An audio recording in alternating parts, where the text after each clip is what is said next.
আকাশবাণী আগরতলা স্থানীয় সংবাদ পড়ছি সুমন ভট্টাচার্য। এখনকার বিশেষ বিশেষ খবর হল, মুখ্যমন্ত্রী অধ্যাপক ডাক্তার মানিক সাহা জানিয়েছেন, এসডিজি সূচক অনুযায়ী ত্রিপুরার 3টি জেলা উল্লেখযোগ্য সাফল্য অর্জন করেছে। বিদ্যুৎ মন্ত্রী রতনলাল নাথ জানিয়েছেন, আগামী অক্টোবর মাস থেকে আগরতলা শহরের ভূগর্ভে বৈদ্যুতিক তার বসানোর কাজ শুরু হবে। প্রধানমন্ত্রী নরেন্দ্র মোদী বলেছেন, ব্রাজিলের রিও ডি জেনিরো সফর খুবই ফলপ্রসূ হয়েছে। 3 দিনব্যাপী 54তম রাজ্যভিত্তিক অ্যাথলেটিক্সের আসরে 119 পয়েন্ট নিয়ে পশ্চিম জেলা ওভারঅল চ্যাম্পিয়ন হয়েছে। বিলোনিয়ার মুহুরী নদীর জল বিপদসীমার উপর দিয়ে বইছে।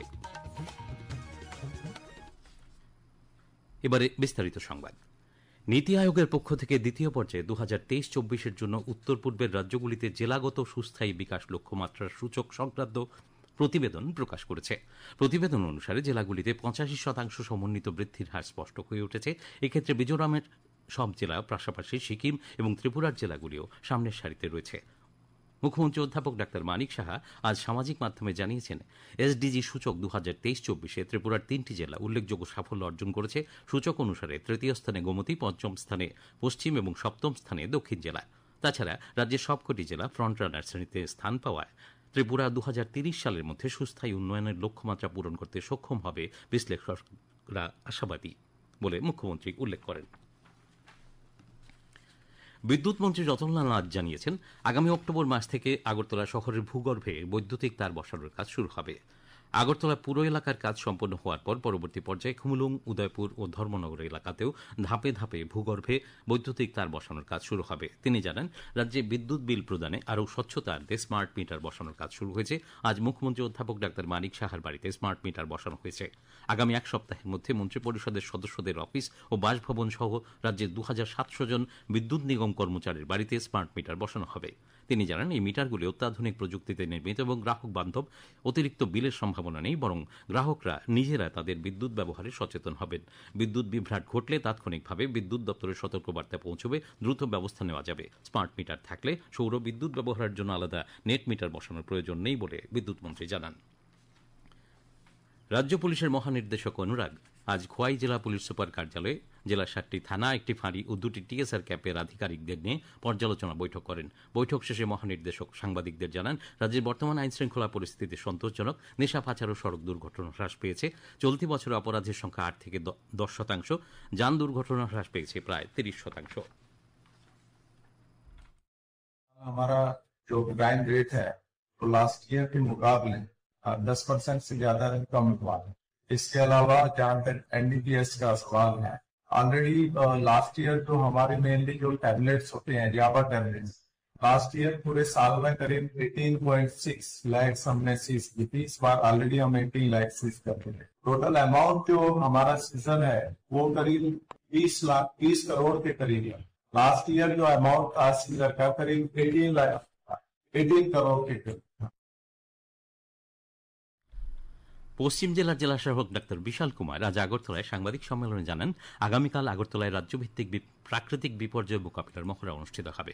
পশ্চিম ত্রিপুরা জেলায় মোট 12টি জায়গায় মহড়া অনুষ্ঠিত হবে। এর মধ্যে 6টি বন্যা মোকাবিলা, 6টি ভূমিকম্পের সময় উদ্ধার কার্যের বিষয়ে মহড়া অনুষ্ঠিত হবে। আগরতলার উমাকান্ত একাডেমিতে সকাল 7:30 মহড়া শুরু হবে। উমাকান্ত একাডেমি থেকে দমকল সহ বিভিন্ন বাহিনী চলে যাবে Anandnagar, Vidyasagar lake, college lake ও আইজিএম হাসপাতালে। সেখানে অনুষ্ঠিত হবে মহড়া। 2024 में एक मैसिव फ्लड आया था जिसमें लैंडस्लाइड्स की भी बहुत सारी घटनाएं हुई थी, तो उसको लेके और उसकी प्रिपेयर्डनेस को लेके हम लोग यहाँ पे ये एक्सरसाइज करेंगे। इसमें नेशनल डिजास्टर मैनेजमेंट अथॉरिटी के रिप्रेजेंटेटिव रहेंगे और साथ ही साथ इसमें स्टेट लेवल पे जितने भी इंस्टीट्यूशंस हैं वो इसमें पार्टिसिपेट करेंगे और साथ ही साथ इसमें जो सेंट्रल लेवल के इंस्टीट्यूशन है जैसे मिलिट्री फोर्सेस हो, असम राइफल्स हो, ओएनजीसी हो, ये सभी पार्टिसिपेट करके हम एक यूनाइटेड फ्रंट क्रिएट करेंगे डिजास्टर के अगेंस्ट में। এই খবর শুনছেন আকাশবাণীর আগরতলা কেন্দ্র থেকে। আকাশবাণীর সংবাদের আপডেট পেতে লগ ইন করুন www.newsonair.com এবং নিউজ অন এআইআর অ্যাপ এবং টুইটার ও ফেসবুক প্ল্যাটফর্মে এআইআর নিউজ অ্যালার্টস, ইউটিউবে লক্ষ্য করুন নিউজ অন এআইআর অফিসিয়ালে।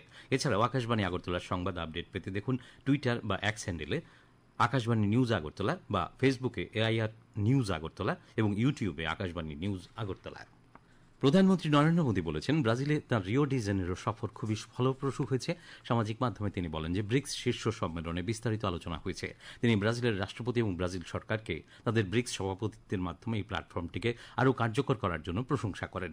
5 দেশ সফরের শেষ পর্যায়ে প্রধানমন্ত্রী নরেন্দ্র মোদী আগামীকাল নামিবিয়ার উইন্ডহোকে পৌঁছাবেন। এটি হবে প্রধানমন্ত্রী মোদীর নামিবিয়ার প্রথম সফর এবং 27 বছর পর ভারতের তৃতীয় প্রধানমন্ত্রী পর্যায়ের নামিবিয়া সফরকালে প্রধানমন্ত্রী নামিবিয়ার রাষ্ট্রপতি নেতুম্বো নন্দী নাদাইতওয়ারের দ্বিপাক্ষিক আলোচনা করবেন। শ্রী মোদীর নামিবিয়ার সংসদে ভাষণ দেওয়ারও কথা রয়েছে। কেন্দ্রীয় মন্ত্রিসভার অনুমোদনপ্রাপ্ত কর্মসংস্থান কেন্দ্রিক পারিতোষিক প্রকল্প বা এমপ্লয়মেন্ট লিঙ্কড ইনসেন্টিভ সংক্ষেপে ইএলআই স্কিম বাবদ 2 বছরে 99,446 কোটি টাকা ব্যয় ধরা হয়েছে। এ টাকায় নির্ধারিত মেয়াদে 3.5 কোটিরও বেশি মানুষের কাজের সুযোগ তৈরি হবে বলে আশা করা হচ্ছে। এর মধ্যে 1,92,00,000ই নতুন কর্মী। একটি প্রতিবেদন। নির্ধারিত সময় 2 বছর। এই মেয়াদে তৈরি হওয়া কাজের সুযোগে কর্মী আর কর্মদাতা দুইয়ের জন্যই উৎসাহ সঞ্চারের কথা রয়েছে ইএলআই স্কিমে। এই প্রকল্প রূপায়ণে 2টি ধাপের প্রথমটিতে প্রথমবার যারা কর্মী হিসেবে যোগ দেবেন তাদের জন্য 1 মাসের মজুরি হিসেবে 2 কিস্তিতে 15,000 টাকা পর্যন্ত পাওয়ার সুযোগ থাকবে।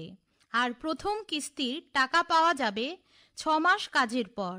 এই সুবিধা অবশ্য 1 লক্ষ টাকার মধ্যে বেতন এমন কর্মীরাই পাবেন। এক্ষেত্রে দ্বিতীয় কিস্তির টাকা পাওয়ার কথা বলা হয়েছে 12 মাস কাজের পর। এই সময়ের মধ্যে সেই কর্মীকে আর্থিক সাক্ষরতা কর্মসূচি সম্পন্ন করার শর্তও পূরণ করতে হবে। এক্ষেত্রে আরেকটি আবশ্যক শর্ত হচ্ছে সংশ্লিষ্ট কর্মদাতা বা কর্মীদের সংস্থাকে ইপিএফওর নথিভুক্তির আওতায় নিয়ে আসা। সংবাদ কক্ষ থেকে আমি সঙ্গীতা পুরকায়স্থ, আকাশবাণী আগরতলা। পুরান আগরতলার ঐতিহ্যবাহী খার্চি পূজা আজ 6ষ্ঠ দিন। আগামীকাল 7 দিনব্যাপী খার্চি পূজা মেলা উৎসবের সমাপ্তি দিন। সমাপ্তি অনুষ্ঠানে উপস্থিত থাকবেন সমবায় মন্ত্রী শুক্লাচরণ নোয়াতিয়া, সাংসদ রাজীব ভট্টাচার্য, আগরতলা পুর নিগমের মেয়র দীপক মজুমদার। 4টি শ্রম কোড বাতিল করা, পুরনো পেনশন স্কিম পুনর্বহাল করা, বিদ্যুৎ সংশোধনী বিল বাতিল করা সহ 17 দফা দাবির ভিত্তিতে আগামীকাল দেশব্যাপী সাধারণ ধর্মঘটের ডাক দিয়েছে কেন্দ্রীয় 10টি ট্রেড ইউনিয়ন। এই সাধারণ ধর্মঘটকে সফল করার আহ্বান জানিয়েছেন সিপিএম রাজ্য সম্পাদক জিতেন্দ্র চৌধুরী। এদিকে রাজ্য সরকারের সাধারণ প্রশাসন বিভাগ থেকে এক নির্দেশনামায় জানানো হয়েছে যে ধর্মঘটের দিন রাজ্য সরকারের অধীনে থাকা সমস্ত অফিস, সরকার অধিগৃহীত সংস্থা স্বাভাবিকভাবে কাজ করবে। ওই দিন সমস্ত সরকারি কর্মচারী ও সরকার অধিগৃহীত সংস্থার কর্মচারীরা যথারীতি তাদের দায়িত্ব পালন করবেন। আগামীকাল বিভিন্ন অফিসে কর্মচারীদের উপস্থিতির বিষয়ে একটি রিপোর্ট দুপুর 12টার মধ্যে সাধারণ প্রশাসন বিভাগের পাঠানোর জন্য সমস্ত দপ্তর প্রধানকে বলা হয়েছে। সিপিআইএম রাজ্য কমিটির পক্ষ থেকে আজ মুখ্যমন্ত্রী অধ্যাপক ডাক্তার মানিক সাহার কাছে লেখা এক চিঠিতে অভিযোগ করা হয়, রাজ্যে বর্তমানে আইনের শাসন নেই। সিপিআইএম রাজ্য সম্পাদক জিতেন্দ্র চৌধুরী, সিপিএম নেতা মানিক দে, নরেশ জমাতি ও কৃষ্ণা রক্ষিত স্বাক্ষরিত এই চিঠিতে আরও অভিযোগ করা হয়, রাজ্যের নানা স্থানে বিরোধীদের বাধাপ্রাপ্ত হচ্ছে কর্মসূচি, বিরোধী দলের নেতা কর্মী সমর্থকদের উপর হামলা হচ্ছে। অবিলম্বে এই সমস্ত ঘটনা বন্ধে আইনানুগ ব্যবস্থা গ্রহণের জন্য তারা মুখ্যমন্ত্রীর কাছে দাবি জানান। 3 দিনব্যাপী 54তম রাজ্যভিত্তিক অ্যাথলেটিক্সের আসরে 119 পয়েন্ট নিয়ে পশ্চিম জেলা ওভারঅল চ্যাম্পিয়ন হয়েছে। Tripura sports school runners Gomati জেলা তৃতীয় স্থান পায়। গতকাল রাত থেকে টানা বৃষ্টিতে দক্ষিণ জেলায় বন্যা পরিস্থিতি তৈরি হয়েছে। মুহুরীপুরে ভূমিধসের কারণে বন্ধ হয়ে পড়েছে জোলাইবাড়ি বিলোনিয়া 108B জাতীয় মহাসড়ক। বিলোনিয়ায় মুহুরী নদীর জল বিপদ সীমার উপর দিয়ে বইছে। শহর লাগোয়া বল্লামুখা এলাকা দিয়ে ঢুকছে মুহুরী নদীর জল। টানা বৃষ্টির কারণে বিলোনিয়া শহরে আর্য কলোনি, কলেজ স্কোয়ার, নতুন টাউন হল, ভি মার্ট, বিদ্যাপীঠ কর্নার, কালীনগর জগন্নাথ বাড়ি সড়ক ও বাড়িঘরে প্রচুর জল জমেছে। বিলোনিয়া মহকুমা শাসক দেবাশিস দাস জানান, শহরের বিভিন্ন জায়গায় দমকল দিয়ে জল সরানোর কাজ শুরু করেছে প্রশাসন। শহর এলাকায় খোলা হয়েছে 4টি শেল্টার হাউস। শান্তিরবাজারের মহকুমা শাসক মনোজ কুমার সাহা জানান, মহকুমার নিম্নাঞ্চলগুলিতে জল জমলেও পরিস্থিতি এখন নিয়ন্ত্রণে। মহকুমা একটি শেল্টার হাউস খোলা হচ্ছে। দক্ষিণ জেলার জেলা শাসক মোহাম্মদ সাজ্জাদ পি আকাশবাণীর দক্ষিণ জেলার প্রতিনিধি বিপ্লব বৈদ্যকে জানিয়েছেন, জেলায় 75টির বেশি শেল্টার হাউস খোলার জন্য প্রস্তুতি রেখেছে প্রশাসন। যে কোনো প্রয়োজনে জেলার জরুরি পরিষেবা কেন্দ্রের 6909358819 বা 1077 টোল ফ্রি নম্বরে যোগাযোগ করার পরামর্শ দিয়েছেন জেলা শাসক। और कल के लिए आईएमडी ने रेड अलर्ट जारी किया है, तो सारे नागरिक से ये रिक्वेस्ट है कि जो ऊंचा जगह में है हमारा शेल्टर हाउसेस में जाने के लिए पूरा डिस्ट्रिक्ट में 75 के ऊपर शेल्टर हाउसेस रेडी है। अभी बेलोनिया में, सबरूम और सांदर बाजार में जहाँ जहाँ पानी ज़्यादा आ सकते हैं, जहाँ लैंडस्लाइड का चांसेस है, तो उधर लोगों का ये रिक्वेस्ट है शेल्टर हाउस में पहले जाने के लिए। हम लोग माइकिंग भी कर रहे हैं। कोई भी मदद है उसके लिए डिस्ट्रिक्ट एडमिनिस्ट्रेशन और सब डिविजनल एडमिनिस्ट्रेशन आप लोग के साथ हैं। আবহাওয়ার খবর। নিম্নচাপের প্রভাবে গোমতী, সিপাহীজলা, দক্ষিণ জেলায় বিক্ষিপ্তভাবে ভারী বৃষ্টি চলছে। এদিকে আবহাওয়া দপ্তর আগামী 24 ঘন্টায় পশ্চিম জেলা, সিপাহীজলা, দক্ষিণ জেলায় ভারী থেকে অতি ভারী বৃষ্টিপাতের সতর্কতা জারি করেছে। তাছাড়া রাজ্যের বাকি জেলাগুলিতে ভারী বৃষ্টিপাতের সম্ভাবনা রয়েছে। আগামীকাল দিনের সর্বোচ্চ তাপমাত্রা 30 ডিগ্রি সেলসিয়াস এবং সর্বনিম্ন 25 ডিগ্রি সেলসিয়াসের কাছাকাছি থাকতে পারে। আজ দিনের সর্বোচ্চ তাপমাত্রা ছিল 26.8 ডিগ্রি সেলসিয়াস এবং সর্বনিম্ন 25.2 ডিগ্রি সেলসিয়াস। পশ্চিম জেলায় আজ বিকেল 5:30 পর্যন্ত বৃষ্টি হয়েছে 20.6 মিলিমিটার। গোমতীতে বৃষ্টি হয়েছে 100 মিলিমিটার। দক্ষিণ জেলায় বৃষ্টি হয়েছে 208 মিলিমিটার। সিপাহী জেলায় বৃষ্টি হয়েছে 22.5 মিলিমিটার এবং ঊনকোটিতে বৃষ্টি হয়েছে 18 মিলিমিটার। স্থানীয় সংবাদ আজকের মতো এখানেই শেষ হলো।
প্রধানমন্ত্রী নরেন্দ্র মোদী বলেছেন যে কোনো দেশেরই নিজের স্বার্থে গুরুত্বপূর্ণ খনিজ প্রযুক্তি এবং সরবরাহ শৃঙ্খলকে অস্ত্র হিসেবে ব্যবহার করা উচিত নয়।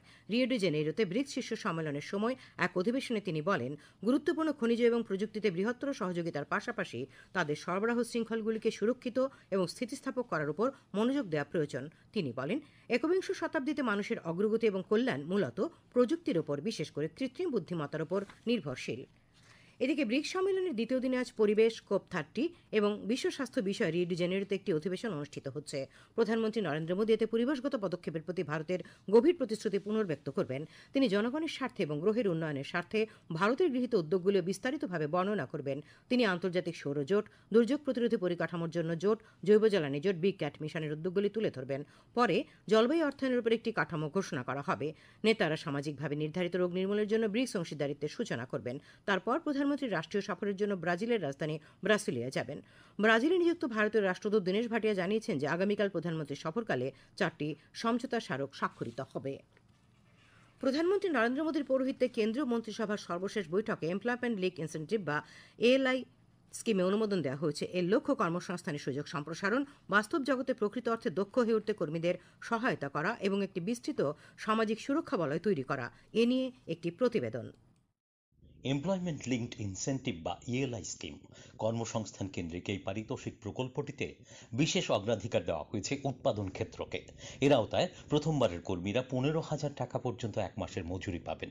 কর্মসংস্থানের সুযোগ বাড়ানোর ক্ষেত্রে অবদানের জন্য কর্মদাতারা 2 বছর ধরে বিশেষ ইনসেন্টিভ বা পারিতোষিকের সুবিধা পাবেন। উৎপাদন ক্ষেত্রের কর্মদাতারা এই সুবিধা পাবেন আরও 2 বছর। কর্মসংস্থানে গতি আনায় প্রধানমন্ত্রীর 5টি কৌশলের অঙ্গ হিসেবে 2024-25 বাজেটে এই উদ্যোগের কথা ঘোষণা করা হয়।